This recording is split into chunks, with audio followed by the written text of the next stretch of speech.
Hey there, Alex here. 12th of July 2013, I saw an article on The Verge that gave what was the clearest look at a rumored Google X phone from Motorola. It had a Stormtrooper theme going on, with a curve on the back of the phone that looked so ergonomically sexy. It was love at first sight. Anyway, a few weeks later, the phone was officially announced, and after seeing what it could do, I knew at that point in time I had to get this phone. You know how some people like to document happy occasions in their life? I did that when I got the Moto X. I made a video professing my love for the phone.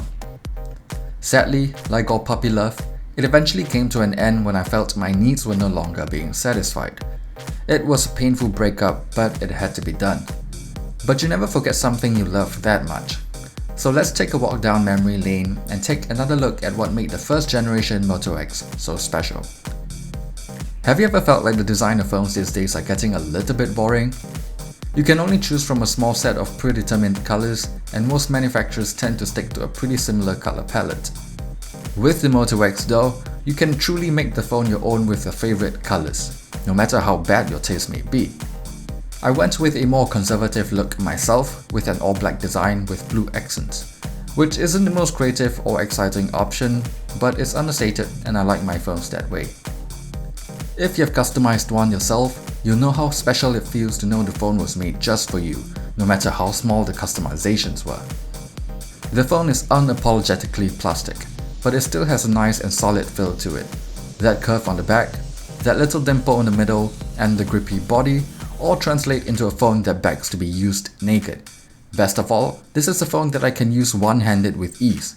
Despite having a 4.7-inch screen, it's actually not that much bigger than the iPhone SE. The Moto X is not just all looks and no brains, it's actually pretty smart too. Motorola didn't go too crazy with the customizations on the software. It runs pretty much a vanilla version of Android with just a sprinkle of Motorola special toppings. One of them would be this very useful way of showing me new notifications.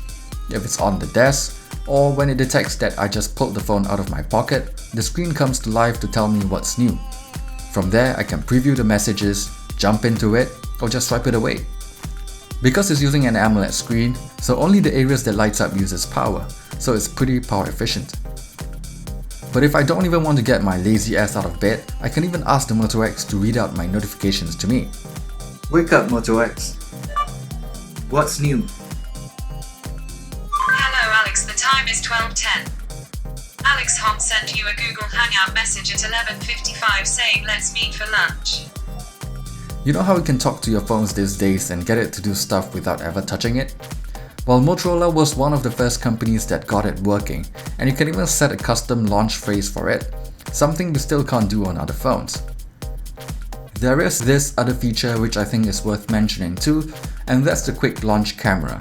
It may not be a unique feature or the fastest way to launch the camera these days, but I still think it's the easiest way, since I don't have to look for a particular button on the phone. Being a phone that's over 3 years old now, I don't think anyone is expecting the phone to keep up with the Google Pixel. But even back when it was new, it wasn't exactly packing the largest guns. Pretty much everything about the phone in terms of the hardware were pretty average for its time. Motorola did do some nifty optimizations to ensure a smooth user experience, but there are things you simply can't make up for in software. The smaller battery means that it can barely last me a day of use. The 720p screen has vibrant colors but is lacking a bit in outdoor visibility. And the 10 megapixel rear camera is simply just average at best. Fast forward 3 years, and these things really don't age well. But if you're just talking about the core experience, the Moto X has aged remarkably well, all things considered. Even though the hardware is no longer relevant today, it still performs well enough for most day-to-day tasks. I'm actually still using this Moto X as a spare phone to run some simple apps and games. You know what the Moto X is? I think it is Google's first attempt at making a Pixel. It is basically Google taking a more opinionated approach with Android. If you ask me to compile a list of milestone devices for the Android ecosystem, I'll have the Moto X on that list. That's how special I think it is. But you know, in the end, the Moto X is a bittersweet reminder of what Motorola could achieve under Google.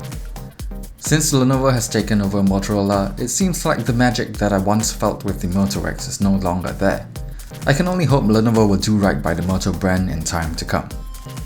Thanks for watching this video. Sorry that it got a little bit depressing at the end, I just can't help it. Anyway, if you like it, be sure to give me a thumbs up and share the video with your friends. If you want to see more content like this, be sure to subscribe to my channel. Thanks, and see you guys on the next one.